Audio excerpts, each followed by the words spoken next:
राज रानी अपने माता पिता की दूसरी संतान थी, जिसे उन्होंने बड़े प्यार से पाला था। उसका रूप रंग राजसी था और उसकी सुंदरता की चारों ओर चर्चा होती थी।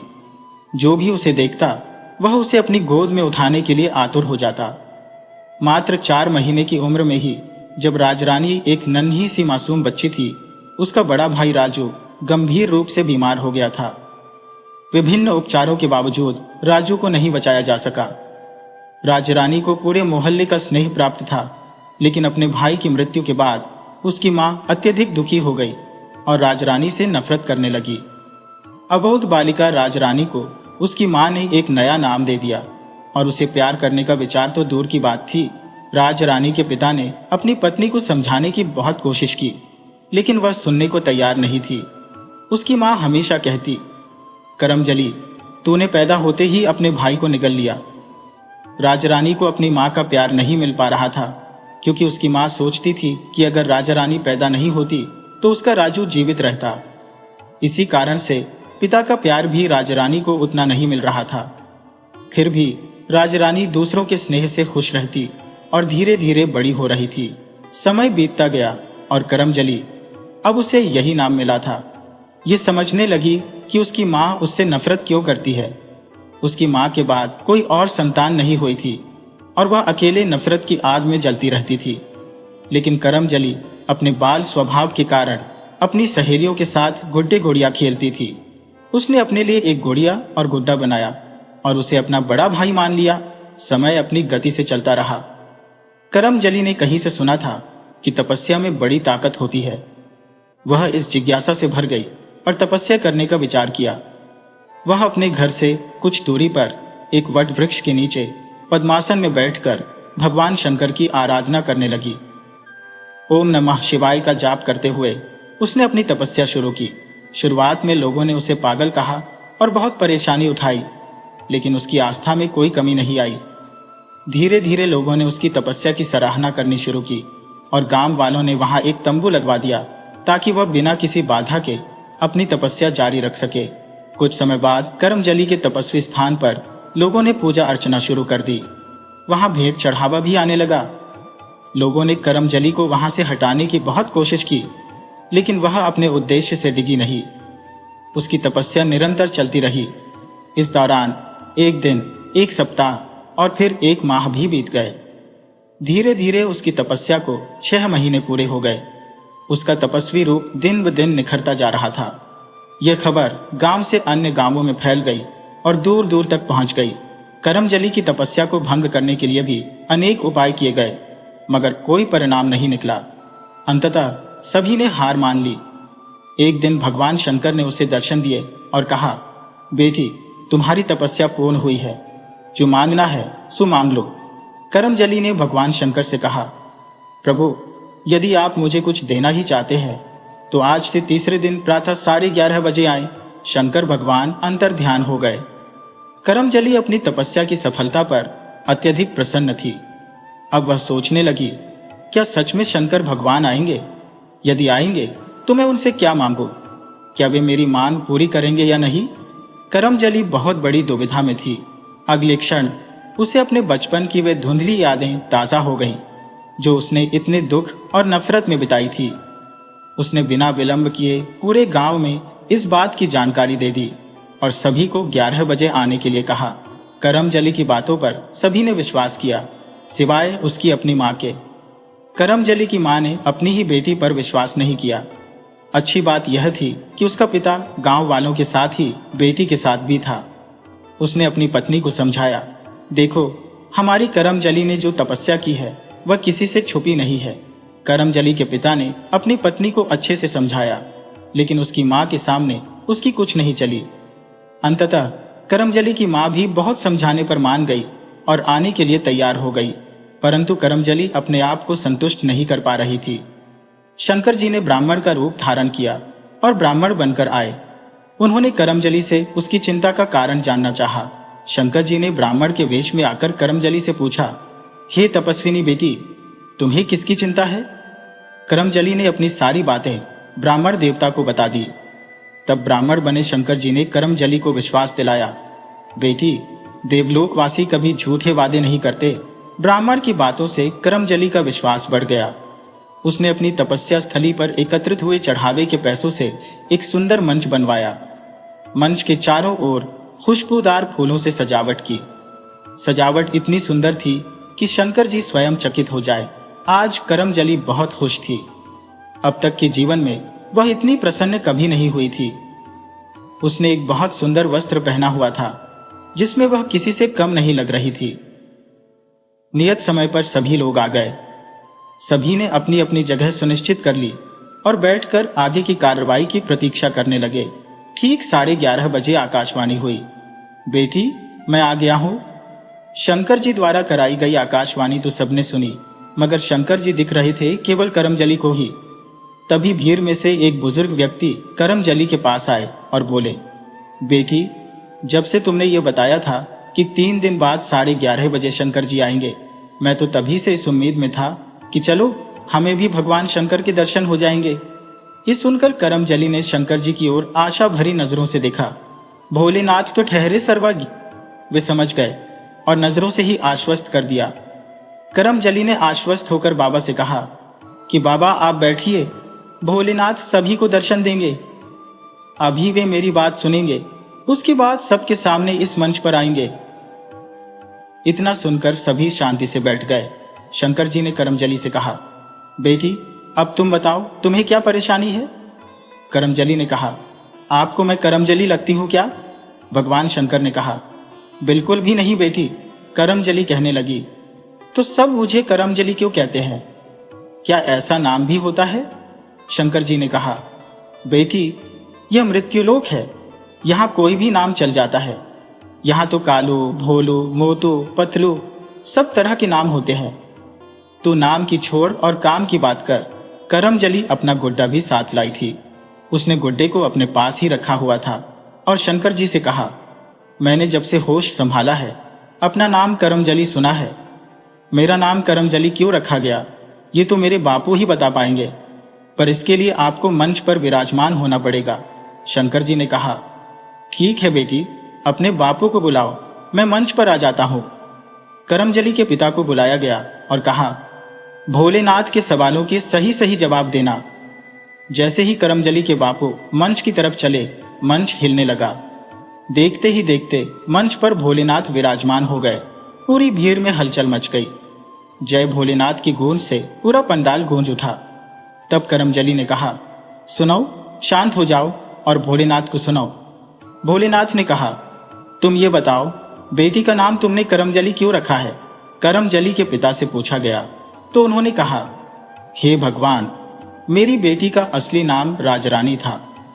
राजरानी का एक बड़ा भाई था जो उसके 4 महीने का होते ही उसकी मृत्यु हो गई थी। शंकर जी ने कहा, यह तो मृत्युलोक है। यहां एक दिन सभी को जाना है। किसी ने पहले तो किसी ने बाद में जाना है।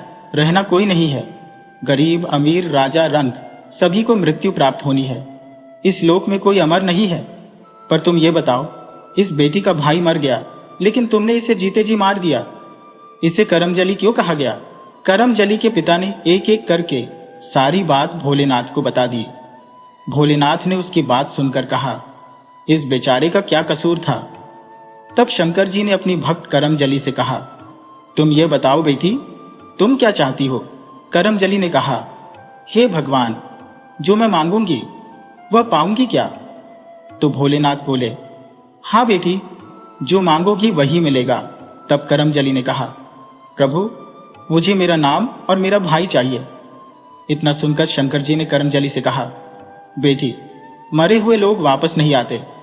तो भोलेनाथ ने अपने वचन से क्यों दिया? वह लड़की जिद करने लगी, आपने यह वचन क्यों दिया था? अब भोलेनाथ फंस चुके थे। आखिर में शंकर जी ने करमजली के गुड्डे में जान डाल दी। जान डालते ही भोलेनाथ का करिश्मा हुआ। एक सुंदर नौजवान बनकर खड़ा हो गया जो करमजली से बड़ा दिखाई दे रहा था। करमजली ने अपनी मां को बुलाया और कहा, मां, आओ, भाई से मिलो। करमजली की मां आई और बेटी को गले लगाकर बोली, तू धन्य है मेरी बच्ची, मेरी राज रानी, तूने तो मेरा बुढ़ापा ही संवार दिया। मां बेटी की बातें चल रही थी। इतने में मौका पाकर भोलेनाथ वहां से अंतर्ध्यान हो गए। किसी को कुछ पता नहीं चला। तब राज रानी के पिता ने सबके सामने बताया कि राज रानी के साथ जो भी घटित हुआ उसमें केवल करमजली की मां का ही दोष था। उसने ही पुत्र मोह में अपनी बेटी की यह दशा की थी। लेकिन अब सब ठीक हो गया। बहन को भाई, मां को बेटा और पिता को पुत्र मिल गया, तो करमजली को उसका असली नाम राजरानी भी प्राप्त हो गया। इसके अतिरिक्त वहां उपस्थित सभी लोगों ने शंकर भगवान के दर्शन किए। सभी का भविष्य उज्जवल हो गया और उनका जीवन सुधर गया। भगवान शंकर के दर्शन मात्र से ही सब मिलकर बोले, जय भोलेनाथ की। और भोलेनाथ के जयकारों से पूरा गांव गूंज उठा।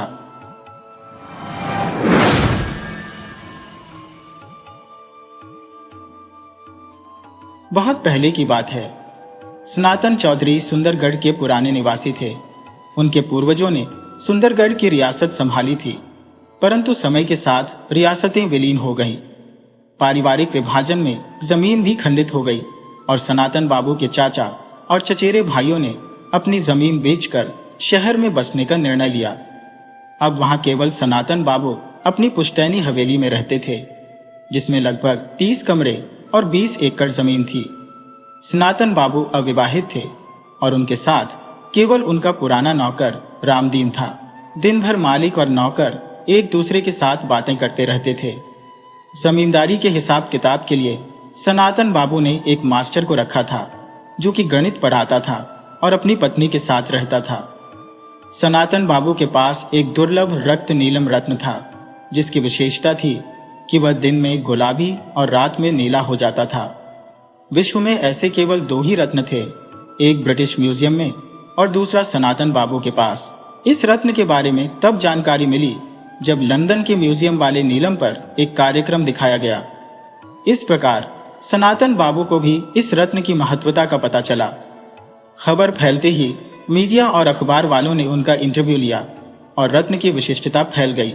हर रविवार को सनातन बाबू ने रत्न को देखने की अनुमति दे दी, परंतु केवल 20 लोगों को। मास्टर जी और रामदीन ने इसकी व्यवस्था संभाली। 6 महीने बाद रत्न का प्रदर्शन बंद कर दिया गया और सनातन बाबू ने कहा कि रत्न बिक गया है। कुछ महीने बाद सनातन बाबू के 4 दोस्त अपनी पत्नियों के साथ उनके घर आने का कार्यक्रम बनाने लगे। सनातन बाबू ने खुशी खुशी उन्हें आमंत्रित किया और रामदीन और मास्टर जी से उनकी व्यवस्था करने को कहा। निश्चित दिन पर मास्टर जी के साथ सनातन बाबू रेलवे स्टेशन गए और अपने मित्रों को लेकर आए। सब लोग वहीं बैठकर ट्रेन का इंतजार करने लगे। ट्रेन आने में अभी समय था। मास्टर जी थोड़ी देर के लिए केबिन के बाहर आ गए, सिगरेट जलाकर स्टेशन पर टहलने लगे। कुछ देर बाद वे वापस लौटे। तब तक अर्दली चाय लेकर आ गया था। चाय के साथ बिस्कुट भी थे। सभी ने मिलकर चाय पी और बातचीत करने लगे। इतने में ट्रेन आने का संकेत मिला तो स्टेशन मास्टर व्यस्त हो गए और सभी प्लेटफॉर्म पर आ गए। ट्रेन आई तो सनातन बाबू और मास्टर जी सतर्क होकर चारों ओर देखने लगे। तभी सामने वाली बोगी से उनके मित्र उतरते दिखे। मास्टर जी दौड़कर उनके पास पहुंचे। मित्र उन्हें देखकर चौंके और नमस्कार किया। यह देखकर सनातन बाबू दूर से बोले, अरे भाई, वो मेरे साथ है, मास्टर जी मेरे सहायक है। सभी ने उनका अभिवादन किया। उनके मित्रों को किराए की गाड़ियों में बिठाकर सभी लोग सनातन बाबू के घर आ गए। यहाँ रामदीन ने सबके लिए चाय नाश्ते की व्यवस्था पहले ही कर रखी थी। सभी को बैठाकर गाड़ियों से सामान निकालकर रामदीन उनके कमरे में रखने लगा। सभी लान में बैठकर चाय नाश्ता करने लगे। सनातन बाबू ने मास्टर जी का परिचय सबसे करवाया। उन्होंने बताया कि ये उनके बचपन के दोस्त हैं। पहले सुकुमार जी और उनकी पत्नी रमा, फिर रजत जी और उनकी पत्नी दीपा, तीसरे नंबर पर गोपाल शंकर जी और उनकी पत्नी आशा, और चौथे नंबर पर बहस्कर चटर्जी और उनकी पत्नी रेवती चटर्जी थे। मास्टर जी ने सबका अभिवादन कर सम्मान प्रकट किया। फिर सभी लोग कोठी के अंदर आए। यहाँ उन्होंने रामदीन से मेहमानों की सभी इंतजाम की जानकारी ली। थोड़ी देर बाद सभी अंदर आ गए तो रामदीन और मास्टर जी ने उन्हें उनके कमरों तक पहुंचाया। अपने अपने कमरों में जाकर सभी ने स्नान किया और ताजगी महसूस की। सनातन बाबू ने पहले ही बता दिया था कि दोपहर का भोजन ठीक 1:30 बजे होगा। सभी ने कमरे में थोड़ा आराम किया और 1:15 बजे एक एक करके डाइनिंग रूम में आ गए। भोजन के बाद 2 बज गए। तभी सुकुमार जी ने प्रस्ताव रखा कि हल्की सर्दियों के दिन है, तो क्यों न सुंदरगढ़ की सैर की जाए। सभी ने सहमति दी, मगर सनातन बाबू बोले, भाई मुझे माफ करो, मुझे दोपहर में सोने की आदत है, मैं नहीं जा पाऊंगा। लेकिन मास्टर जी आपको घुमा लाएंगे। सभी तैयार होकर निकल पड़े। उन्हें लौटते लौटते शाम हो गई। लगभग 5:30 बजे कोठी में वापस आ गए। हल्की सर्दी पड़ने लगी थी, सो रामदीन ने लकड़ी वाली बड़ी सी अंगीठी जलाकर लान में एक छतरी के नीचे सजा दी। सभी आकर वहीं बैठ गए। रामदीन बोला, आप लोग यहीं बैठो, मैं चाय और गर्म पकौड़े लाता हूं। सभी बैठ गए। भीतर से सनातन बाबू भी आ गए। तभी रामदीन गर्म चाय और पकौड़े ले आया। चाय नाश्ता करते हुए सभी गपशप करने लगे। शाम ढलते ही सभी अंदर आ गए। सनातन बाबू ने पूछा कि डिनर कब करेंगे। सुकुमार जी बोले, भाई हम लोग लेट डिनर करते हैं, रात 10 बजे के आसपास महफिल जमाएंगे और उसके बाद ही डिनर होगा। सभी ने सहमति दी। तय हुआ कि सभी 10 बजे डाइनिंग हॉल में आ जाएंगे। सभी अपने अपने कमरों में चले गए। रात 10 बजे सभी डाइनिंग हॉल में इकट्ठा हो गए। शराब का कोई प्रबंध नहीं था। हाँ, कोल्ड ड्रिंक जरूर था। भुने काजू, पनीर के पकौड़े और चिकन टिक्का भी था। सभी साथ बैठे और पुरानी यादों के साथ हंसी मजाक का दौर चला। समय धीरे धीरे अपनी धारा में प्रवाहित हो रहा था। अचानक गोपाल नस्कर जी बोले, भाई सनातन, तुम्हारे पास वह अनमोल रत्न है, क्या हमें नहीं दिखाओगे? यह सुनकर रजत बाबू ने चुटकी लेते हुए कहा, रहने दो गोपाल, शायद उसने वह रत्न भेज दिया है, अब हमें कहां से दिखाएगा। सनातन बाबू हंसते हुए बोले, अरे भाई, वह तो इस मास्टर जी ने सुझाया था कि भीड़ से निजात पाने के लिए यह अफवाह फैला दी जाए। सच तो यह है कि वह रत्न आज भी मेरे पास ही है। तुम लोगों को क्यों नहीं दिखाऊंगा? तुम लोग तो मेरे अभिन्न मित्र हो, ऐसा सोचना भी मत। यह सुनकर रमा और दीपा ने एक साथ कहा, भाई साहब, हम सभी उसे देखने को उत्सुक हैं, कृपया दिखाइए ना। सनातन बाबू बोले, थोड़ा ठहरिए, मैं अभी लाता हूं। उन्होंने मास्टर जी को संकेत किया और अपने कमरे में आ गए। कमरे में पहुंचकर उन्होंने मास्टर जी को दरवाजा बंद करने को कहा और स्वयं दीवार में लगी लोहे की अलमारी के सामने पहुंचे। उन्होंने जेब से चाबियों का गुच्छा निकालकर एक चाबी घुमाई, फिर दूसरी चाबी लगाई और अंततः तीसरी चाबी लगाने पर अलमारी का ताला खुला। सनातन बाबू ने अलमारी से एक नक्काशीदार लकड़ी की सुंदर छोटी संदूकची निकाली, उसे टेबल पर रखा और भीतर से एक सुनहरी चाबी निकाली। उस चाबी से उन्होंने अपनी सामान्य अलमारी के भीतर बने सेफ को खोला। जैसे ही सेफ खुला, लकड़ी से बनी डिब्बी निकालते ही पूरा कमरा चंदन की महक से भर गया। उन्होंने मास्टर जी को डिब्बी पकड़ाई और स्वयं सुनहरी चाबी से सेफ को बंद कर दिया। इसके बाद वे लोग बाहर डाइनिंग हॉल में आ गए। हॉल में आकर सनातन बाबू ने सभी को वह दिव्य रत्न दिखाया।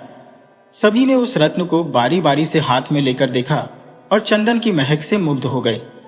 भास्कर बाबू ने पूछा, क्या इस रत्न को चंदन में ही रखना जरूरी है? सनातन बाबू बोले, हाँ भाई, अगर इसे दिन भर कम से कम 12 घंटे तक चंदन की डिब्बी में नहीं रखा गया तो इसकी रंग बदलने की खूबी समाप्त हो जाएगी। इसलिए हमारे पूर्वजों ने इसे स्थायी रूप से चंदन की डिब्बी में रखने की व्यवस्था की थी। रत्न देखकर सभी प्रसन्न हो गए। इसके बाद सबने डिनर की तैयारी शुरू की। सनातन बाबू अपने कमरे में उस दिव्य रत्न को वापस रखने चले गए। जैसे ही वे अपनी कुर्सी पर बैठे, लाइट चली गई। सभी चौंक गए, लेकिन 5 मिनट में ही लाइट वापस आ गई। डाइनिंग टेबल पर एक सुंदर सा केक रखा था और उस पर एक मोमबत्ती जल रही थी। तभी सभी लोग मिलकर सनातन बाबू को जन्मदिन की बधाई देने लगे और केक काटने को कहा। सनातन बाबू ने आश्चर्य से कहा, अरे, तुम लोगों को याद था? चारों दोस्तों ने एक साथ कहा, हाँ मित्र, और इसीलिए हम मास्टर जी को लेकर बाहर गए थे सारा इंतजाम करने के लिए। इसके बाद सभी ने मिलकर भोजन किया। कुछ दिन वहां छुट्टी बिताकर सनातन बाबू के चारों मित्र वापस चले गए। कुछ समय बाद एक दिन दोपहर में जब सनातन बाबू भोजन कर रहे थे, रामदीन रसोई में था।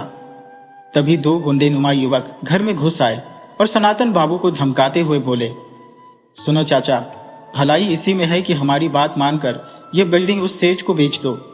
वह अच्छा दाम दे रहा है, वरना बाद में पछताना पड़ेगा।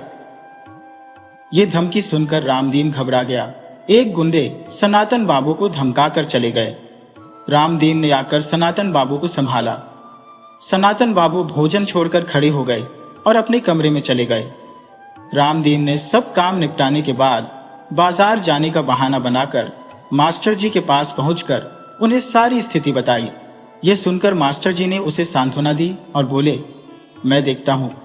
जब मास्टर जी लौटे तो सनातन बाबू लॉन में बैठे थे। मास्टर जी ने ऐसे व्यवहार किया जैसे उन्हें दोपहर की घटना का कोई ज्ञान ना हो। सनातन बाबू भी सहज दिखने का प्रयास कर रहे थे। मास्टर जी अंदर चले गए। रामदीन चाय बनाकर रख गया। 1 घंटे बाद सनातन बाबू ने मास्टर जी को अपने पास बुलाया। जब वे आए तो सनातन बाबू ने उन्हें दोपहर वाली घटना बताई और बोले, भाई साहब, अब इन गुंडों का आतंक बढ़ता ही जा रहा है। आज तो वे घर में घुसकर धमका गए, कल को गोली मार देंगे। मैं बहुत घबरा गया हूं। लगता है इस धरोहर को संभालना अब मेरे लिए कठिन हो गया है। मास्टर जी ने उन्हें सांत्वना दी और पुलिस में रिपोर्ट करने की सलाह दी, लेकिन सनातन बाबू ने मना कर दिया।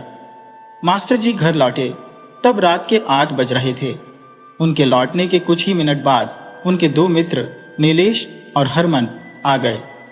दरअसल आज मास्टर जी के घर पर उन्हें डिनर का निमंत्रण था। वे बैठकर आपस में बातें करने लगे। भीतर मास्टर जी की पत्नी भोजन की तैयारी कर रही थी। रात के 9:30 बजे सनातन बाबू के घर की घंटी बजी। रामदीन ने दरवाजे की बत्ती जलाकर बाहर देखा तो एक रईस दिखने वाला व्यक्ति खड़ा था। सनातन बाबू ने रामदीन को दरवाजा खोलने का संकेत दिया। रामदीन दरवाजा खोलकर उसे बैठक में ले गया। थोड़ी देर में सनातन बाबू आए और उस व्यक्ति का अभिवादन किया। दोनों बैठ गए। सनातन बाबू बोले, तो आप ही हैं सेठ नंदनी? जी बाबूजी, मैंने ही दिन में आपको फोन करके आने को कहा था। सनातन बाबू बोले, देखिए हीरानंद लालू जी, मैं वह नीलम बेचने के मूड में बिल्कुल नहीं हूं। मैंने आपको दिन में ही बता दिया था। आप व्यर्थ में मेरा और अपना समय खराब कर रहे हैं। हीरानंदानी ने मुस्कुराते हुए कहा, बाबूजी, मैं आपको इसके लिए मुंह मांगी कीमत देने को तैयार हूं, बस आप हामी भर दीजिए। सनातन बाबू ने फिर इनकार किया। हीरानंदानी बोला, सोच लीजिए बाबू, मैं आपको 1 करोड़ रुपए दे सकता हूं। सनातन बाबू ने इनकार में सिर हिलाया। वह फिर बोला, 1.5 करोड़? सनातन बाबू ने थोड़ी देर सोचकर फिर मना कर दिया। हीरानंदानी ने कहा, 2.5 करोड़ रुपए? यह सुनकर सनातन बाबू की आंखें फटी रह गईं। सौदा तय हो गया। अगले दिन भुगतान करने का वादा करके हीरानंदानी चला गया। रामदीन ने भी सारी बातें सुनी। अगले दिन सुबह सनातन बाबू ने रामदीन और मास्टर जी को घर बुलाया और उन्हें स्कूल से छुट्टी लेकर आने को कहा। मास्टर जी आ गए। दोपहर 2:30 बजे हीरानंदानी आया। उसने भुगतान किया और नीलम लेकर चला गया। सनातन बाबू ने मास्टर जी को 2.5 करोड़ रुपए गिनने में लगा दिया। मास्टर जी ने रुपए गिनकर सनातन बाबू को दे दिए, जिन्होंने उन्हें अलमारी में रख दिया। मास्टर जी घर लौट गए, जहां उनके दोनों दोस्त भी आ गए थे। मास्टर जी ने आज की डील पर चर्चा की। डील की राशि और नकद भुगतान के बारे में सुनकर दोनों दोस्तों की आंखें फटी रह गईं। अगले दिन मास्टर जी अपने निर्धारित समय पर सनातन बाबू के घर गए। सब कुछ सामान्य था। मास्टर जी अपना काम निपटाकर 8:30 बजे घर लौट आए। सनातन बाबू भी अपने डिनर की तैयारी कर रहे थे। तभी बाहर गेट पर धमाके की आवाज आई। उसे सुनकर रामदीन भागा। वहां उसने 2 लड़कों को मारते हुए देखा, मगर अंधेरे की वजह से पहचान नहीं सका। सनातन बाबू ने मास्टर जी को फोन कर घटना की जानकारी दी। मास्टर जी ने उन्हें पुलिस को सूचित करने का आग्रह किया, लेकिन सनातन बाबू ने रात में ही नहीं, सुबह देखने का निर्णय लिया। रात भर वे विचार मग्न रहे कि यह कृत्य बिल्डर के इशारे पर ही हुआ होगा। अगले दिन सुबह मास्टर जी चाय पी रहे थे जब फोन की घंटी बजी। दूसरी ओर से रामदीन की घबराई आवाज में खबर मिली कि सनातन बाबू को रात में किसी ने गोली मार दी। सुबह जब वे नहीं उठे तो कमरे में देखा गया कि वे खून से लथपथ पड़े थे। मास्टर जी ने रामदीन को किसी भी चीज को छेड़ने से मना किया और तुरंत पुलिस को फोन किया। रामदीन से सनातन बाबू की हत्या की खबर सुनकर मास्टर जी तुरंत उनकी कोठी की ओर दौड़े। कोठी पहुंचते ही उन्होंने सबसे पहले उस कमरे का दरवाजा बंद करवाया जहां हत्या हुई थी। इसके बाद उन्होंने थाने में फोन किया। इंस्पेक्टर शमशेर सिंह, जो उनके परिचित थे, ने फोन उठाया। मास्टर जी ने उन्हें सनातन बाबू की मौत की खबर देकर तुरंत आने को कहा। शमशेर सिंह बोले, कि वे 20 मिनट में पहुंच जाएंगे और तब तक किसी भी चीज को हाथ न लगाया जाए। थोड़ी देर में शमशेर सिंह अपने टीम के साथ पहुंचे। उनके साथ फोटोग्राफर, फॉरेंसिक विशेषज्ञ और फिंगरप्रिंट एक्सपर्ट भी थे। मास्टर जी उन्हें उस कमरे तक ले गए। शमशेर सिंह ने कमरे का दरवाजा बाहर से बंद देखकर मास्टर जी की ओर देखा, जिन्होंने बताया कि छेड़छाड़ से बचाने के लिए दरवाजा बंद किया था। शमशेर सिंह ने अपनी टीम को निर्देश दिए और वे लोग कमरे में चले गए और काम शुरू कर दिया। शमशेर सिंह बाहर आकर मास्टर जी से बातचीत करने लगे। रामदीन सबके लिए चाय लेकर आया। वह अभी तक रो रहा था। शमशेर सिंह ने उसे पास बुलाया और पूछा, तुम्हें अपने मालिक से बहुत लगाव था? रामदीन ने आंसू पोंछते हुए कहा, जी सरकार, बचपन से ही इसी घर में बड़ा हुआ हूं। मालिक को हमेशा से देखता आया हूं। आज उनकी मृतदेह देखकर मेरा दिल टूट गया है। न जाने कौन थे ये हत्यारे जिन्होंने एक बुजुर्ग की हत्या कर दी। मास्टर जी ने रामदीन के कंधे पर हाथ रखकर सांत्वना दी और बोले, जाने वाले तो चले गए, अब हमारे पास सिवाय अफसोस के कुछ नहीं है। फिर भी यदि हम हथियारों को सजा दिला सके तो कम से कम संतोष होगा। शमशेर सिंह ने फिंगरप्रिंट विशेषज्ञ से पूछा, कुछ मिला? विशेषज्ञ ने बताया कि कमरे में 5 लोगों के फिंगरप्रिंट मिले हैं। मास्टर जी ने कहा, 3 फिंगरप्रिंट तो हमारे हैं, यानी सनातन बाबू, मेरे और रामदीन के। बाकी 2 हत्यारों के हो सकते हैं। शमशेर सिंह ने कहा, ऐसा हो सकता है, चलिए आप दोनों के भी फिंगरप्रिंट ले जाएं। वे कमरे के भीतर चले गए। सनातन बाबू की कुर्सी और अलमारी के हत्थे पर फिंगरप्रिंट मिले। अब यह स्पष्ट हो गया कि हत्यारे 2 थे और अलमारी में फिंगरप्रिंट मिलने से मास्टर जी ने शक जताया कि हत्याकांड लूट के इरादे से हुआ होगा, क्योंकि उस नीलम के बदले हीरानंदानी द्वारा दिए गए 2.5 करोड़ अब भी बैंक में जमा नहीं हुए थे। मास्टर जी ने जब सनातन बाबू के घर में 2.5 करोड़ नकद की मौजूदगी की जानकारी इंस्पेक्टर शमशेर सिंह को दी तो वह आश्चर्यचकित रह गए। उन्होंने मास्टर जी से पूरी घटना विस्तार से बताने का अनुरोध किया। मास्टर जी ने उन्हें संपूर्ण विवरण दिया, जिसमें बताया कि सनातन बाबू ने स्वयं उन्हें यह रकम गिनवाई थी।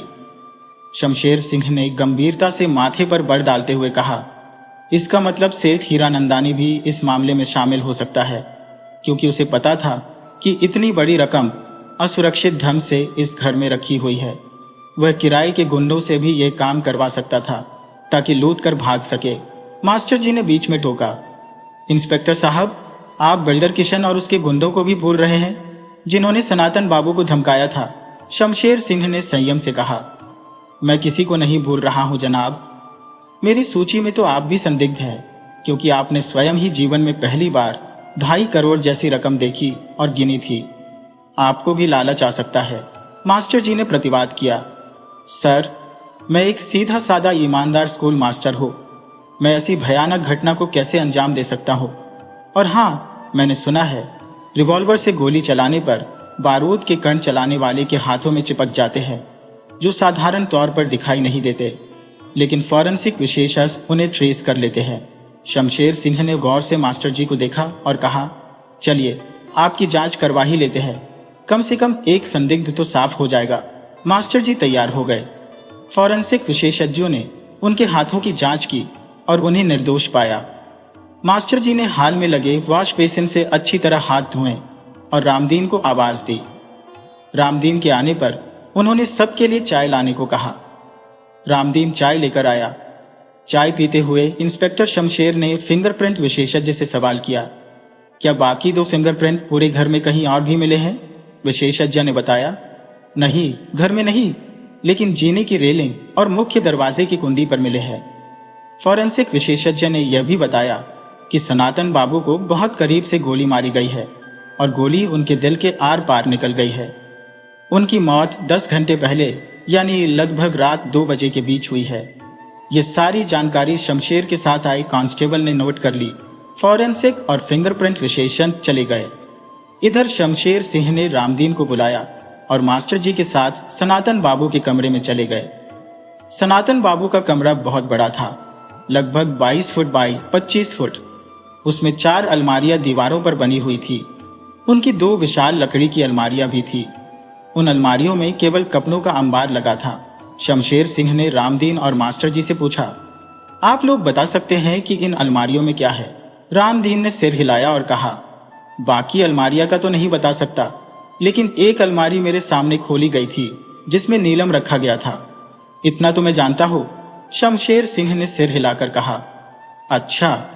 फिर रामदीन से बोले, सनातन बाबू, इन सब की चाबी कहाँ रखते थे? ये तो तुम बता ही सकते हो। रामदीन ने हामी भरते हुए कहा, बाबू, इन सब अलमारियों की चाबी अपने पास रखते थे। शमशेर सिंह ने एक एक अलमारी की जांच की।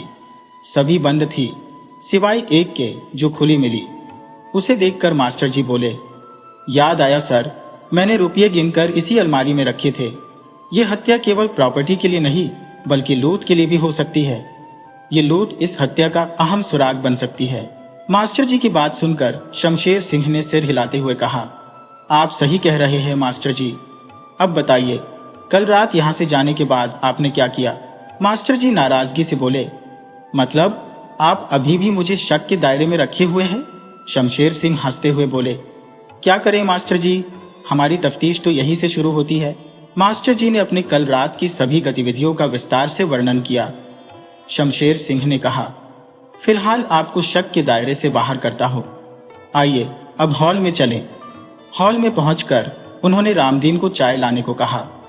रामदीन चाय लेकर आया। चाय पीते हुए शमशेर सिंह बोले, मास्टर जी, फॉरेंसिक टीम से क्लीन चिट मिल गई है। अब आप हमारे साथी बन गए हैं। आपको इस हत्याकांड का रहस्य खोलने में फ्री हैंड दे रहा हूं। हम पुलिस वाले तो अपनी तरह से जांच करते हैं, लेकिन आप एक सिविलियन की हैसियत से कुछ नया भी सोच सकते हैं। चलिए आप भी काम पर लग जाइए। मास्टर जी ने घटनाओं की कड़ियों को जोड़ना शुरू किया। उन्हें याद आया कि सबसे पहले सनातन बाबू के मित्रों के सामने नीलम निकाला गया था। फिर किशन सेठ के गुंडों ने उन्हें धमकाया। उसके बाद सेठ हीरा नंदानी ने नीलम को ऊंची कीमत देकर खरीदा। फिर घर के मुख्य गेट पर धमाका हुआ और रात में सनातन बाबू की हत्या हो गई। अलमारी से 2.5 करोड़ लूट ली गए। इन घटनाओं का आपस में कोई प्रत्यक्ष संबंध नहीं दिखाई दे रहा था, इसलिए मास्टर जी ने विभिन्न संदिग्धों की सूची बनाई। इसमें सबसे ऊपर नाम आया किशन सेठ और उसके गुंडों का, जिन्होंने सनातन बाबू को साफ तौर पर जान से मारने की धमकी दी थी। मास्टर जी ने सोचा कि किशन सेठ इस प्रॉपर्टी को किसी भी प्रकार से हासिल करना चाहता था। दोनों गुंडे जो आए थे उन्होंने भी धमकी दी थी, लेकिन मास्टर जी जानते थे कि किशन सेठ के गुंडों ने आज तक कोई हत्या नहीं की थी और उन्हें घर में रखे रुपए के बारे में जानकारी भी नहीं थी। फिर वे हत्या करने के बाद रुपए कैसे लूट सकते थे? इस विचार के बाद मास्टर जी ने तय किया कि वे शमशेर इंस्पेक्टर से मिलेंगे और किशन सेठ और गुंडों के बारे में चर्चा करेंगे। वे सनातन बाबू के घर से रामदीन को बताकर निकल पड़े। चलने से पहले फोन पर उन्होंने शमशेर से पूछा तो उसने कहा, आ जाओ, मैं थाने में ही हूं। अभी आधे घंटे में पोस्टमार्टम रिपोर्ट आ जाएगी। साथ मिलकर इस मामले की कड़ियां जोड़ते हैं। मास्टर जी थाने पहुंच गए। शमशेर अपने केबिन में बैठे थे। जैसे ही मास्टर जी पहुंचे, शमशेर बोले, मास्टर जी, पहले हम चाय पीते हैं, फिर चर्चा शुरू करेंगे। तभी कांस्टेबल चाय लेकर आया। चाय पीते हुए शमशेर ने मास्टर जी से पूछा, आपकी क्या राय है? मास्टर जी ने किशन सेठ और उसके गुर्गों की कारस्तानी बताकर अपने विचार रखे। यह सब सुनकर शमशेर बोले, तुमने बिल्कुल सही विश्लेषण किया है, लेकिन यह भी तो हो सकता है कि एक साथ इतनी बड़ी रकम पाकर सनातन बाबू खुद ही अचंभित हो गए हो सकता है उन्हें नींद नहीं आ रही हो और वे रुपये गिनने बैठ गए हो। उन्होंने सोचा होगा इतनी रात कौन आएगा, मगर उनकी बदकिस्मती से किशन सेठ के गुंडे वहां पहुंच गए हो। उन्हें सिर्फ धमकाना था, लेकिन इतनी रकम देखकर उनका दिमाग फिर गया और उन्होंने सनातन बाबू की हत्या कर दी। मास्टर जी ने सहमति में सिर हिलाते हुए कहा, जी, आप सही कह रहे हैं, यह भी संभव है। आखिर पुलिस वालों की अपनी अलग ही सोच होती है और होनी भी चाहिए। शमशेर सिंह ने मास्टर जी से कहा, आप सबसे पहले किशन सेठ और उसके गुंडों की तहकीकात करवाई, उनकी उस रात की गतिविधियों को जांचिए। शमशेर सिंह बोले, हाँ भाई, मैं इसकी व्यवस्था करवाता हूँ। अब तुम घर जाओ, सुबह से बहुत व्यस्त रहे हो, शायद घर का नाश्ता भी अब तक नहीं किया होगा, और तुम्हारी श्रीमती जी भी हम पुलिस वालों को कोस रही होंगी। मास्टर जी मुस्कुराकर बोले, नहीं थानेदार साहब, मेरी पत्नी सब समझती है और विशेषकर पुलिस वालों का बहुत सम्मान करती है। शमशेर सिंह मुस्कुराए और कहा, चलो फिर एक दिन आपके घर चाय पर आता हो। मास्टर जी मुस्कुराते हुए थाने से बाहर चले गए। शमशेर ने रामदीन की मदद से किशन सेठ और उसके गुंडों की पहचान करवाई और उन्हें ग्वालियर थाने में बुलाया गया। किशन सेठ ने उन दोनों को पहचानने से भी इनकार कर दिया। दोनों गुंडे चिल्लाकर बोले, थानेदार साहब, ये झूठ बोल रहा है। इसने हमें सनातन बाबू को धमकाने के लिए 5,000 दिए थे और हम उसके ऑफिस में भी 2 बार गए थे। वहां का चपरासी भी हमें पहचानता है। चपरासी को बुलाकर उसने उन दोनों की पहचान करवाई और उसने भी हामी भरी कि ये लोग सेठ जी के पास आते थे। अब शमशेर ने किशन सेठ को धमकाया और उसे घटना की शाम से लेकर सुबह तक की गतिविधियों की जानकारी देने को कहा। सनातन बाबू की हत्या की बात सुनकर वह घबरा गया। किशन सेठ ने कहा, हाँ, मैं उनकी जमीन और कोठी खरीदना चाहता था, मगर वे बेचने को राजी नहीं थे। तब मैंने उन्हें धमकाकर प्रॉपर्टी बेचने पर मजबूर करने की सोची और इन दोनों का सहारा लिया। मगर मैं सच कहता हूं, मुझे उस नीलाम की रकम या उन पैसों की कोई जानकारी नहीं थी। इन दोनों को यदि किसी प्रकार से भनक लगी हो तो मैं नहीं जानता। उसने अपनी उस दिन की सारी गतिविधियों की जानकारी इंस्पेक्टर को दे दी। शमशेर ने किशन सेठ की गतिविधियों का परीक्षण करवाया और उसकी बात सही निकली। उसे संतुष्ट होकर शमशेर ने छोड़ दिया, मगर उसके दोनों गुर्गों को अभी तक लॉकअप में रखा गया। शमशेर का मानना था कि हो सकता है किसी प्रकार से इन लोगों ने नीलाम की रकम की जानकारी पाली हो और लालच में आकर सनातन बाबू को लूटने की योजना बनाई हो। उनके विरोध करने पर उन्होंने सनातन बाबू की हत्या कर दी हो। शमशेर ने किशन सेठ को छोड़ने और उन दोनों गुंडों को रोक कर रखने की जानकारी मास्टर जी को फोन पर दे दी। यह सुनकर मास्टर जी सोचने लगे कि यह सिर्फ दोनों गुंडों का काम नहीं हो सकता। उनकी अकेले इतनी हिम्मत नहीं हो सकती, क्योंकि आज तक उन्होंने हल्की फुल्की लूटपाट के अलावा कोई बड़ी चोरी या डकैती नहीं की थी। फिर इतनी बड़ी रकम लूटने के बाद वे भाग नहीं सकते थे। मास्टर जी की नजर अब सेठ हीरानंदानी पर थी, जिन्होंने नीलाम खरीदा था और जिन्हें रकम घर पर होने की जानकारी थी। मास्टर जी ने सेठ हीरानंदानी पर ध्यान केंद्रित करना शुरू किया। उन्होंने शमशेर से पूछा, पोस्टमार्टम रिपोर्ट आ गई है क्या? शमशेर ने कहा, हाँ। जब मास्टर जी ने रिपोर्ट के बारे में पूछा तो शमशेर ने बताया, कोई नई बात नहीं पता चली। पॉइंट ब्लैंक रेंज से गोली सीने में लगी थी, जो मौत का कारण बनी। कोई छीना चपट्टी या हाथापाई के निशान नहीं है। यह सुनकर मास्टर जी बोले, मतलब सनातन बाबू को पता ही नहीं चला कि हत्यारे कौन थे? शमशेर ने कहा, ऐसा नहीं है मास्टर जी। जब हम सनातन बाबू के कमरे की तलाशी ले रहे थे तब मुझे एक टूटा हुआ बटन दिखाई दिया। उस वक्त उसे मैंने कोई तवज्जो नहीं दी थी, परंतु उसे सीजर रिपोर्ट में दर्ज करा दिया। वह यही मालखाने में सनातन बाबू की चीजों के साथ ही होगा। ये बटन मिलने की बात आई गई हो गई। मास्टर ने शमशेर से कहा, मेरी नजर में अगले संदिग्ध सेठ हीरानंदानी है, क्योंकि उन्होंने ही पता किया था कि नीलम खरीदने के बाद उस रात सनातन बाबू के पास 2.5 करोड़ नकद रखे हुए थे।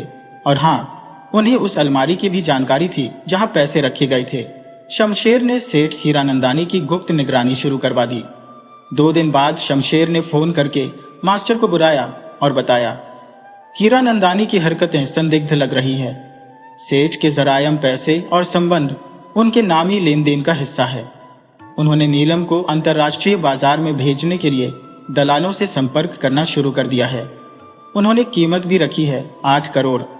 दलाल अंतर्राष्ट्रीय तस्करों से संपर्क कर रहे हैं और अभी तक 5.5 करोड़ का ऑफर आ चुका है, मगर हीरानंदानी मान नहीं रही है।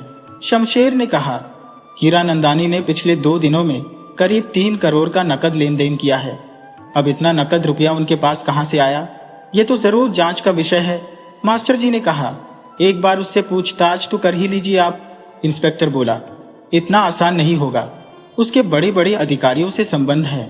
मास्टर जी बोले, उसे सीधे न बुलाकर पुलिस या हथकंडों से उठा लो।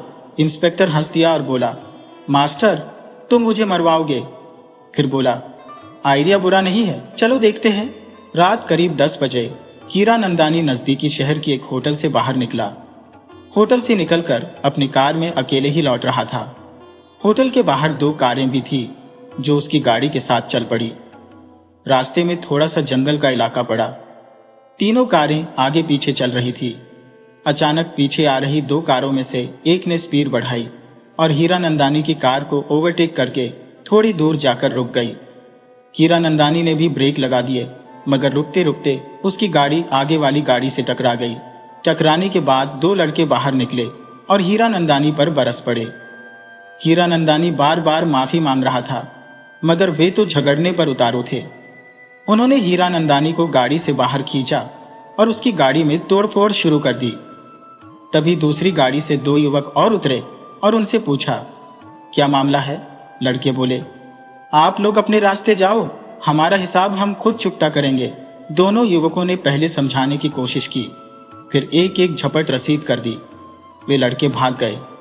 युवकों ने हीरानंदानी की कार की तरफ देखा और बोले, अरे आपकी गाड़ी तो चलने लायक भी नहीं रही, आप चाहें तो हम आपको लिफ्ट दे सकते हैं। हीरानंदानी ने गाड़ी को देखा, फिर दोनों युवकों के साथ जाने के लिए राजी हो गया। रास्ते में बातों बातों में उन्होंने उससे उसके काम धंधे के बारे में पूछा। वो बोला, मैं छोटा मोटा हीरो का व्यापारी हूं। तब उन्होंने रक्तवर्ण नीलम के बारे में पूछा, तो हीरानंदानी ने कहा, उसके बारे में सुना है। इस पर वे बोले, दरअसल हम उसे खरीदने में रुचि रखते हैं, अगर हमें उसका पता चल सके तो हम मुंह मांगे दाम देने को तैयार है। उनकी बातों से हीरानंदानी में लालच उत्पन्न हो गया और उसने कहा, आप चाहें तो मैं आपको नीलम दिलवा सकता हूं। दोनों युवक बहुत उत्साहित होकर बोले, आप बस हमें नीलम दिलवा दें, हम उसे तुरंत खरीदना चाहते हैं। हीरानंदानी बोला, ठीक है, चलिए मैं आपको ले चलता हूं। इस पर वे बोले, पहले हम अपने घर चलते हैं, कैश और कार्ड रख लें, फिर चलते हैं। हीरानंदानी उनकी बात मानकर तैयार हो गया और उसे लेकर वे एक बाहरी इलाके में बने बंगले में आ गए। दोनों ने हीरानंदानी को आदरपूर्वक भीतर बुलाया। भीतर पहुंचते ही एकदम अंधकार छा गया। कुछ लोग उन तीनों पर झपट पड़े। आनन फानन में उन्हें पकड़कर कुर्सियों से बांध दिया गया और फिर लाइट आ गई। हीरानंदानी ने आंखें मिचमिचाते हुए चारों तरफ देखा तो उसे आसपास कुछ नकाबपोश दिखाई दिए। सबके हाथों में रिवॉल्वर थी और उन्होंने उन लोगों को निशाने पर लिया हुआ था। हीरानंदानी के बाजू में ही दो कुर्सियों पर वे युवक भी बंधे हुए थे। नकाबपोशों में से एक लंबे चौड़े पहलवान टाइप के व्यक्ति ने आगे बढ़कर हीरानंदानी से पूछा, सेठ, सनातन बाबू से जो नीलम खरीदा था वो कहाँ है? हीरानंदानी बोला, वह तो मेरे बैंक के लॉकर में है। जब उसने पूछा कि जो 2.5 करोड़ तुमने उसकी हत्या कर लूटे हैं वे कहाँ है, तो हीरानंदानी चौंक कर बोला, मैंने कोई रुपया नहीं लूटा, मैंने तो उन्हें नकद भुगतान किया और नीलम लेकर सीधा अपने घर आ गया। नकाबपोश फिर बोला, और उस रात को ही तुमने प्लान बनाकर अपने गुंडों के साथ वापस आकर रुपए लूट लिए। हमारे पास पुख्ता जानकारी है, जल्दी बताओ रुपए कहाँ हैं, वरना तुम्हारी खोपड़ी उड़ा दूंगा। हीरानंदानी ने कहा, आप लोग विश्वास क्यों नहीं करते? मैंने कोई रुपये नहीं लूटे। मैं तो नीलम खरीद कर वापस आ गया और अगले दिन जब सनातन बाबू की हत्या हुई तो मैं ट्रेन में था, क्योंकि मैं नीलम के सौदे की बात करने पड़ोसी शहर गया था। तब नकाबपोश बोला, सेठ, तुम सीधे सीधे हमें बता 2.5 करोड़ कहाँ है? हमें सिर्फ नगद रुपए चाहिए, नीलम तुम रख लो। अगर नहीं बताया तो मैं तुम्हारी खोपड़ी उड़ा दूंगा। हीरानंदानी रोने लगा। पोस्ट आगे बढ़कर उसे समझाने के भाव से बोला, देखो सेठ, हमें सिर्फ रुपयों की जरूरत है, सीधे तौर पर बता दो, वरना अभी के अभी तुम्हारी खोपड़ी उड़ा दूंगा। हीरानंदानी बड़े ही दयनीय स्वर में रोते हुए बोला, भाई साहब, आप चाहे मेरी जान ले लो, मगर जो चीज मैंने ली ही नहीं है उसे मैं कैसे लौटा सकता हूं? हाँ, आप चाहो तो मेरी जान बख्शने के बदले मुझसे वह नीलम ले लो, उसे खरीद कर मेरी तो जान बड़ी बनाई है। नकाबपोश ने दूसरे साथी की ओर देखा। उसने सिर हिलाकर कुछ इशारा किया तो नकाबपोश बोला, आज रात तक का वक्त हम तुम्हें देते हैं सेठ, अच्छी तरह सोच लो, कल सुबह हम फिर दोबारा आएंगे, तब तक हमारे साथ तुम मेहमान बनकर रहोगे। यह सुनकर वे दोनों युवक जिन्होंने हीरानंदानी को लिफ्ट दी थी बोले, भाई, हमने तुम्हारा क्या बिगाड़ा है? हमने तो इस मजबूर सेठ की सहायता की थी, इसलिए उसे लिफ्ट दी थी, अब हमें तो छोड़ दो। नकाबपोश ने अपने साथियों को इशारा किया तो एक नकाबपोश आगे बढ़कर उन्हें खोल दिया। नकाबपोश ने हिदायत दी, चुपचाप अपने कमरे में चले जाओ, कोई हरकत नहीं, वरना गोली सीधे सर पर लगेगी। दोनों युवक चुपचाप वहां से चले गए। कमरे में सिर्फ सेठ रह गया। इधर दूसरे कमरे से आकर नकाबपोशों ने नकाब उतार दिए तो सामने मास्टर और शमशेर और पुलिस के जवान दिखाई दिए। शमशेर ने मास्टर से पूछा, अब क्या कहते हो? मास्टर बोला, जरा पिछले शहर के उस ट्रेन के आने का समय और उस शहर में उस ट्रेन के पहुंचने के समय की सीसीटीवी फुटेज निकलवाई जाए, पता चल जाएगा कि सेठ झूठ बोल रहा है या सच। शमशेर ने फुटेज प्राप्त करने की व्यवस्था कर दी। 3 घंटे में फुटेज प्राप्त हो गई और सेठ की बात सही साबित हुई, मतलब सेठ को भी क्लीन चिट मिल गई। सेठ को 1 घंटे बाद छोड़ दिया गया और मास्टर शमशेर फिर इस हत्या को सुलझाने की तरकीब सोचने लगे। शमशेर ने मास्टर से कहा, मास्टर जी, हमारी नजर में जो संदिग्ध थे हम तो सबकी जांच कर चुके हैं, लगता है हम कहीं पर चूक कर रहे हैं। मास्टर जी बोले, मैं भी ऐसा ही सोच रहा हूं। चलिए हम थाने चलते हैं और एक एक करके सभी प्राप्त सबूतों का फिर से विश्लेषण करते हैं। दोनों थाने आ गए। शमशेर ने चाय मंगवाई। चाय पीने के बाद शमशेर बोला, मास्टर, सुबह हो गई है, आज इतवार है, आप घर जाकर थोड़ा आराम कर लो, फिर शहर में भोजन करके थाने आ जाना, तब इस बारे में सोचेंगे। मास्टर अपने घर चला गया। उसकी पत्नी भी उसके इंतजार में रात में ठीक से सो नहीं पाई थी, इसलिए वह थोड़ी देर आराम करने चली गई। लगभग 10 बजे उठकर उन्होंने चाय पी और फिर नाश्ता करने बैठी। मास्टर की पत्नी ने गर्मा गर्म पूरी और आलू की सब्जी बनाई थी। नाश्ता करने के बाद मास्टर की नजर सामने वाली दीवार पर टंगी फोटो पर गई। वह लगभग 1 साल पुरानी फोटो थी। उस फोटो में मास्टर और उसके दोनों दोस्त हरमन और नीलेश उसके साथ थे। सबसे आगे हरमन था, उसके पीछे गले में हाथ डाले नीलेश और उसके पीछे मास्टर था। हरमन ने लाल धारीदार शर्ट पहनी हुई थी। उसमें जो बटन थे वे काले रंग के थे, जिन पर गोल्डन धारी बनी हुई थी, जिन्होंने उन बटनों को एक अलग ही आकर्षक लुक दे रखा था। उस फोटो को उसकी पत्नी अलका ने खींचा था। मास्टर बोला, अलका, तुम्हें याद है ये तस्वीर तुमने पिछले साल खींची थी, जब हरमन और नीलेश के पहले प्रोजेक्ट पर अपना घर का मुहूर्त किया था? अलका कहने लगी, हाँ याद आया, उस दिन हम सभी वहां गए थे। फिर कुछ याद करते हुए बोली, हाँ, उस रात में हमारे घर भोजन करते हुए वे लोग बता रहे थे ना कि आजकल उनकी साइट पर काम रुका हुआ है क्योंकि फंड की दिक्कत आ रही है। इन्वेस्टर्स मार्केट की मंदी को देखते हुए पीछे हट रहे हैं और उनके पास भी इतनी रकम नहीं है कि वे प्रोजेक्ट को चालू रख सके।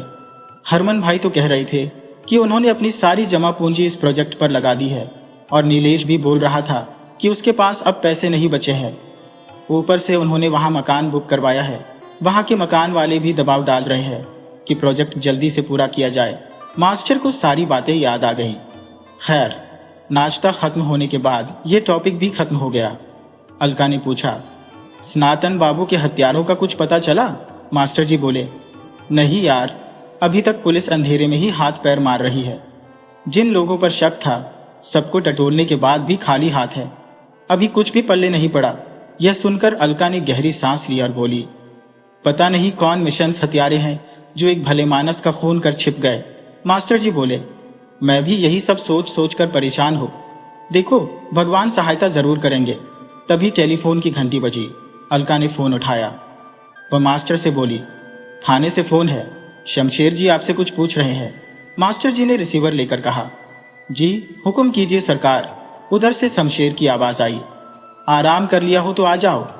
मास्टर जी, आज सुबह सुबह उमस और उस पर एसपी साहब की डांट खाना बस रह गई है।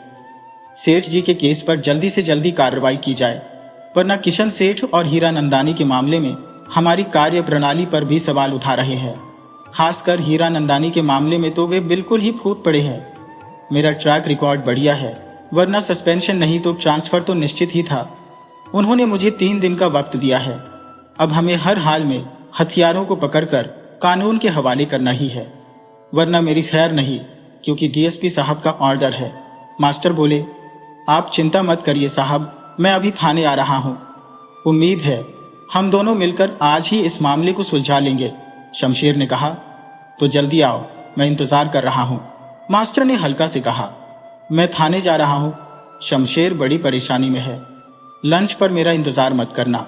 अलका बोली, ठीक है, मगर रात को हरमन और नीलेश हमारे साथ घर पर डिनर करने वाले हैं, ये याद है ना? मास्टर बोले, अरे बाप रे, मैं तो भूल ही गया, आज तुम्हारा जन्मदिन है। सॉरी, और हाँ, हैप्पी बर्थडे डियर। उन्होंने अपनी पत्नी को आलिंगन में लिया और बोला, तुम जो हजारों साल साल के दिन हो, 50,000। अलका मुस्कुराते हुए बोली, बस बस रहने भी दो। जैसे हर साल आज का दिन तुम्हें याद ही रहता है। वो तो मैं ही हर साल याद दिलाती हो, तुम तो हर बार भूल ही जाते हो। मास्टर जी हाथ जोड़कर बोले, जो आ गया जहां पर ना।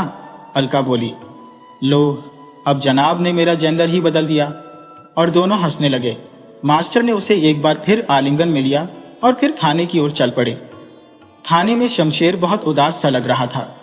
मास्टर समझ गए कि उसे बड़ी डांट पड़ी है। वह उसके केबिन में आया और शमशेर ने बैठने का इशारा किया।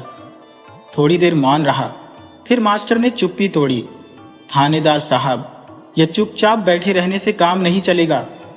चलिए हम एक एक कर घटनाओं की कड़ियों को मिलाते हैं। जहां भी कड़ी मिसिंग लगी वहीं से शुरू करेंगे। शमशेर बोला, ठीक है। सबसे पहले सनातन बाबू के दोस्तों का अचानक इतने साल बाद आना, फिर जन्मदिन मनाकर उस नीलम को देखकर वापस जाना। मास्टर जी बोले, कहीं कुछ नहीं। शमशेर ने सिर हिलाया। मास्टर एक एक कर घटना की कड़ियां मिलाते रहे। शमशेर हामी भरता रहा, मगर नतीजा फिर भी विफल रहा। मास्टर बोले, आखिर हमसे चूक कहां हो रही है? हम हर कड़ी परफेक्ट थे। तभी उन्हें याद आया कि किशन सेठ नहीं, जोधा बुंडे अभी भी पुलिस के कब्जे में है। उन्होंने शमशेर से कहा, गुंडों को बुलाओ और हाँ, उन्हें बिल्कुल डराना नहीं, बस मुझे कुछ सवाल करने देना। इंस्पेक्टर कहने लगा, ठीक है। मास्टर बोले, ऐसा करो, एक प्राइवेट गाड़ी में उन दोनों को बिठाओ और सिर्फ हम दोनों उस गाड़ी में रहेंगे। तुम गाड़ी चलाना, मैं उनसे जानकारी लूंगा। शमशेर ने सारी व्यवस्था कर ली। वह उन दोनों गुंडों को लेकर रवाना हो गए और मास्टर के कहने पर शमशेर गाड़ी शहर के बाहर ले चला। बाहर जंगल की ओर गाड़ी मुड़ी तो दोनों गुंडे घबराकर पूछने लगे, साहब, हमें कहां ले जा रहे हो? शमशेर बोला, चुपचाप बैठो, ज्यादा चूं चपड़ की तो यही उड़ा दूंगा। दोनों घबरा गए। उन्हें घबराते देखकर मास्टर बोले, सुनो भाई, थानेदार साहब का दिमाग बहुत ही घूम चुका है सनातन बाबू के मामले में। आज उन्हें एएसपी साहब से खूब डांट पड़ी है, इसलिए जरा शांति से सोचो और घटना के दिन और उसके आगे के 2-3 दिनों की सारी जानकारी हमें दे दो। हमें मालूम है कि तुम लोग पिछले 1 महीने से सारा दिन रात उनके घर की निगरानी कर रहे हो। कौन कौन उनके यहाँ आया और कौन कौन उनके घर से गया, सब कुछ बता दो। अगर कुछ भी गलत बोले तो ये पागल अफसर तुरंत गोली चला देगा। मास्टर की बात सुनकर दोनों और घबरा गए। उन्होंने एक दूसरे को देखा और आंखों आंखों में कुछ इशारे किए, फिर एक एक कर सवाल कहने लगे। मास्टर जी गौर से सब सुन रहे थे। उन दोनों ने बताया कि ज्यादातर उस घर में कोई आता जाता नहीं, मगर सेठ हीरानंदानी जरूर वारदात के 2 दिन पहले रात में सनातन बाबू से मिलने आया था। उस दिन के बाद से रामदेव, जो अधिकतर अपने घर की चारदीवारी में समय व्यतीत करता था, अचानक अनजाने स्थानों की ओर अग्रसर होने लगा। उन्होंने बताया, पहले तो हमें कुछ असामान्य लगा। ये व्यक्ति जो वर्षों से घर से बाहर नहीं निकला था, अब कहां जा रहा है? उन्होंने उसका पीछा किया और पाया कि वह अपने घर प्रोजेक्ट वाली साइट पर गया था। यह सुनकर मास्टर चौंक गए। उन्होंने पूछा, वह वहां किससे मिलने गया था या मकान खरीदने की सोचकर गया था? इस पर उन्होंने जवाब दिया, हम नहीं बता सकते, पर वह सिर्फ ऑफिस में ही गया था। और 20 मिनट बाद जब वह वहां से निकला तो साइट का एक मालिक उसे बाहर तक छोड़ने आया। यह जानकारी मास्टर और शमशेर को स्तब्ध करने के लिए पर्याप्त थी। मास्टर ने अर्थपूर्ण नजरों से शमशेर को देखा और उसने भी सहमति में सिर हिलाया। मास्टर ने पूछा, क्या तुमने और कुछ देखा? उन्होंने बताया, उसी दिन रामदीन दोबारा उसी जगह पर गया और 5 मिनट में लौट आया। बाहर आते हुए वह चारों ओर चौकन्नी नजरों से देखता रहा, जैसे उसे डर था कि कोई उसे देख ना ले। इस जानकारी पर मास्टर और शमशेर एक बार फिर चूक गए। शमशेर ने गाड़ी में जोर से ब्रेक मारी। गाड़ी एक आवाज के साथ झटका खाकर रुक गई। शमशेर बोले, कितनी बार रामदीन वहां गया? तो उनमें से एक ने बताया, अगले दिन वह सिर्फ एक बार वहां गया, मगर उस दिन दोनों ही मालिक वहां नहीं थे। सुबह चुपचाप लौट आया। मास्टर बोले, तो सनातन बाबू की हत्या के बाद रामदीन की कोई विचित्र गतिविधि दिखाई दी थी? इस पर वे एक साथ बोले, वैसे तो कोई खास नहीं, मगर हत्या वाले दिन रामदीन बाजार के बीचों बीच लगभग 15 मिनट खड़ा रहा। उसने न तो किसी दुकान का रुख किया और न ही कुछ खरीदा, मगर फिर अचानक अपने घर के एक मालिक को देखकर उसने सिर को हल्का झटका दिया और वापस लौट आया। ये बातें सुनकर मास्टर बोले, थानेदार साहब, इन लोगों ने आपको सारी जानकारी दे दी है, अब इनकी कोई जरूरत नहीं। ये सुनते ही दोनों गिड़गिड़ाते हुए बोले, साहब, हमें मत मारना, हमारे छोटे छोटे बच्चे हैं, वे अनाथ हो जाएंगे। इस पर मास्टर बोले, अरे पागलों, मैं तो इनसे तुम्हें छोड़ देने के लिए कहने जा रहा था। ये सुनकर शमशेर भी हंस पड़े और बोले, जाओ, भागो यहां से, मगर हाँ, अब आगे से गुंडागर्दी नहीं चलनी चाहिए, वरना इस बार एनकाउंटर करके ही छोड़ूंगा। गाड़ी की दिशा तेजी से थाने की ओर मोड़ दी गई। थाने पहुंचकर शमशेर बोले, यार मास्टर, इन लोगों की बातों से तो ये लगता है कि कुछ खिचड़ी पक रही है, मगर हत्या की गुत्थी अब भी नहीं सुलझ रही। अभी हमारे पास रामदीन के खिलाफ कोई पुख्ता सबूत नहीं है और न ही उन बिल्डरों के खिलाफ, इसलिए हम खाली हाथ ही हैं। उधर मास्टर कुछ और ही सोच रहे थे। उन्होंने शमशेर से मौके पर मिली वस्तुओं को देखने की इच्छा व्यक्त की। संजय उन्हें मालखाने में ले गया और मौके पर मिली वस्तुओं को दिखाया। शमशेर ने देखा, अलग अलग पॉली पैक में सारी वस्तुएं रखी थी। 2 बुलेट के खाली खोल, एक बड़ा चमड़े का बैग जिसमें दस्तावेज थे, उस अलमारी की चाबी जिसमें रुपये रखे थे, सनातन बाबू की चप्पल, कांसे का गिलास, एक बढ़िया बोन चाइना की क्वार्टर प्लेट और एक छोटा सा कमीज का बटन। मास्टर ने सारी चीजें बड़ी गौर से देखी, मगर कुछ भी संदिग्ध नहीं पाया। फिर वे लोग शमशेर की केबिन में वापस आ गए।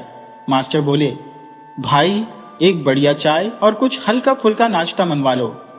जमशेद ने तुरंत कांस्टेबल को वह सब लाने के लिए कहा।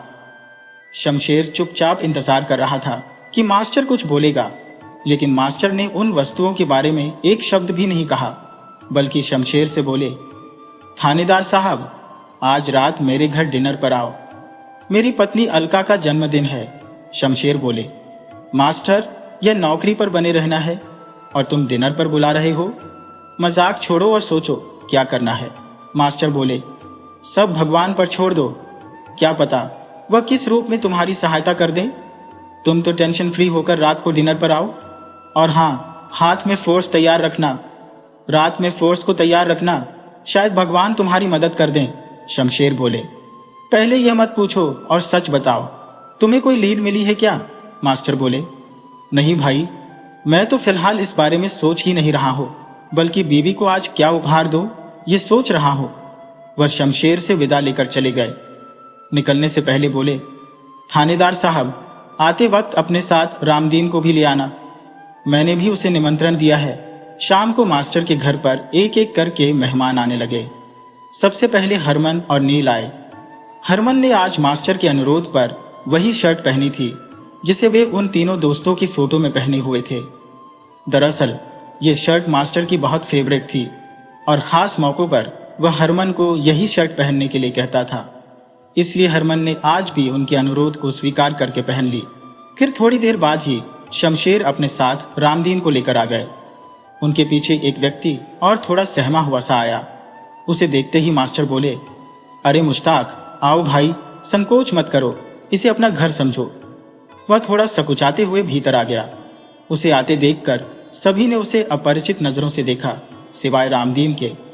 यह देखकर मास्टर बोले, मैं परिचय करवा दूं, ये मेरा परिचित है, इसका नाम मुश्ताक है, पेशे से ऑटो ड्राइवर है और मेरे खास अनुरोध पर आज इस पार्टी में शामिल हुआ है। शमशेर ने उसे घूर कर देखा तो बेचारा एकदम सहम सा गया। यह देखकर मास्टर बोले, थानेदार साहब, इस वक्त आप कृपया पुलिस या तेवर छोड़कर सामान्य हो जाइए। यह सुनकर सब हंसने लगे। पार्टी शुरू हो गई। चाय नाश्ता के साथ गपशप और उपहार देने का सिलसिला चलने लगा। थोड़ी देर बाद शमशेर की निगाहें मास्टर पर टिक गईं। मास्टर ने हल्के से सिर हिलाकर उसे दिलासा दिया। तभी अलका बोली, चलो, भीतर वाले कमरे में खाने की व्यवस्था की गई है। सब लोग भीतर आ गए। खाना खाकर सब लोग उसी कमरे में बैठ गए। बाहर ठंड का एहसास पड़ने लगा था। अलका ने मास्टर को इशारे से मुख्य द्वार बंद करा दिया और शमशेर से रहा नहीं गया। वह बोले, मास्टर, पार्टी खत्म होने को आई, अब तो बताओ कि हम सबको इस प्रकार इकट्ठा करने की क्या वजह है? क्योंकि मैं जान गया हूं कि आज भाभी जी का जन्मदिन नहीं है, बल्कि अगले महीने है। आज जब मैं अपनी पर्सनल डायरी पलट रहा था, तभी महत्वपूर्ण तारीखों पर नजर पड़ी और देखा कि भाभी जी का जन्मदिन अगले महीने है। मास्टर बोले, थानेदार बाबू, तुम्हारी अक्ल की दाद देता हो। सचमुच आज अलका का जन्मदिन नहीं है, बल्कि आज की पार्टी तुम्हारी जीत की खुशी में है, क्योंकि तुम्हें इस पार्टी में सनातन बाबू के हत्यारों को गिरफ्तार करना है। यह सुनकर शमशेर चौंक पड़े और बोले, मास्टर, तुम्हारा दिमाग तो ठीक है ना? इस वक्त कौन है? सभी तो जाने पहचाने लग रहे हैं। मास्टर बोले, पहले थाने फोन करके फोर्स बुलवा लो। शमशेर ने थाने फोन कर दिया। उधर सब आपस में फुसफुसाने लगे, सिर्फ मुश्ताक ही बेचारा अलग थलग खड़ा था। शमशेर अचानक उस पर झपटा, तभी मास्टर ने उसे रोका और कहा, नहीं नहीं, मुश्ताक हत्यारा नहीं है। हत्यारे 2 नहीं 3 है। शमशेर रुक गए। तभी कांस्टेबल ने आकर थाने से फोर्स आने की सूचना दी। मास्टर बोले, थानेदार साहब, हरमन, नीलेश और रामदीन को गिरफ्तार कर लो, यही हत्यारे हैं। सब लोग चौंक पड़े। इधर ये तीनों भागने की कोशिश करने लगे, मगर शमशेर के इशारे पर सिपाहियों ने उन्हें पकड़ लिया। शमशेर बोले, पूरी बात बताओ मास्टर। मास्टर ने बताया, इस हत्याकांड की योजना 3 हफ्ते पहले ही बनाई गई थी। जब से रामदीन को उस नीलम के बारे में पता चला, दरअसल रामदीन सनातन बाबू का बहुत ही विश्वास पात्र नौकर था और सनातन बाबू के दोस्तों से नीलम की तारीफ और उसकी दुर्लभता के बारे में सुन चुका था। रामदीन को अपना घर प्रोजेक्ट में मकान लेने की इच्छा थी। मकान की कीमत सुनकर वह घबरा गया और वापस लौटने की सोच रहा था, मगर उसने सोचा कि एक बार मालिक लोगों से मिल लो, शायद कुछ राहत मिल जाए। वह उनके ऑफिस की ओर गया तो बाहर से उसने हरमन और नीलेश की बातें सुन ली। हरमन और नीलेश आपस में चर्चा कर रहे थे कि फंड की कमी के कारण प्रोजेक्ट रुक गया है। जल्दी से पैसों की व्यवस्था नहीं हुई तो लाखों का नुकसान हो जाएगा। ये सुनकर रामदीन के दिमाग में एक ख्याल आया। उसने उनके केबिन में जाकर उनसे मुलाकात की और उन्हें उस दुर्लभ नीलम के बारे में बताया और बोला कि उसे लूटने में वह उनकी मदद कर सकता है। बदले में उसे नीलम का 1/3 दाम और एक मकान दिया जाए। इन दोनों ने सोचने का समय मांगा। 1 हफ्ते बाद वे तैयार हो गए, प्लान बनाने लगे। तभी उनके भाग्य से सेठ हीरा नंदानी ने नीलम 2.5 करोड़ में खरीद लिया और उसी रात उनका लूट का प्रोग्राम था। सो रामदीन ने मुख्य दरवाजा खोला छोड़ दिया और खुद भी उस दिन वहीं रुक गया। आधी रात में नीलेश और हरमन पहुंचे और सनातन बाबू को धमकाया। इनके साथ रामदीन को देखकर सनातन बाबू चौंके थे, इसलिए उनके चेहरे पर आश्चर्य के भाव थे। हरमन ने जब उनसे चाबी छीनने की कोशिश की, तभी हाथापाई में उनके साइड का बटन टूट कर गिर गया। आज आप देख सकते हैं कि हरमन की शर्ट में एक बटन अनमैच्ड लगा हुआ है। नीलेश ने गोलियां चलाई तो रामदीन ने अलमारी खोलकर नीलम उन्हें सौंप दिया। शमशेर बोले, मुश्ताक का क्या रोल है? मास्टर बोले, मुझे इस केस को सुलझाने में सबसे बड़ी मदद मुश्ताक ने ही की है। पहली लीड उसी ने दी थी। दरअसल यह वही ऑटो ड्राइवर है जिसने 2 बार रामदीन को अपना घर की साइट पर और 1 बार हरमन के घर पर पहुंचाया था। शमशेर ने तीनों को गिरफ्तार कर लिया और मास्टर का धन्यवाद दिया। उसकी मदद से यह केस डेडलाइन से पहले ही हल हो गया। अगले दिन एसपी साहब ने शमशेर को बधाई दी और अखबारों में इस केस को हल करने वाले जीनियस के रूप में इंस्पेक्टर के गुणगान किए गए और उनकी तारीफ की गई।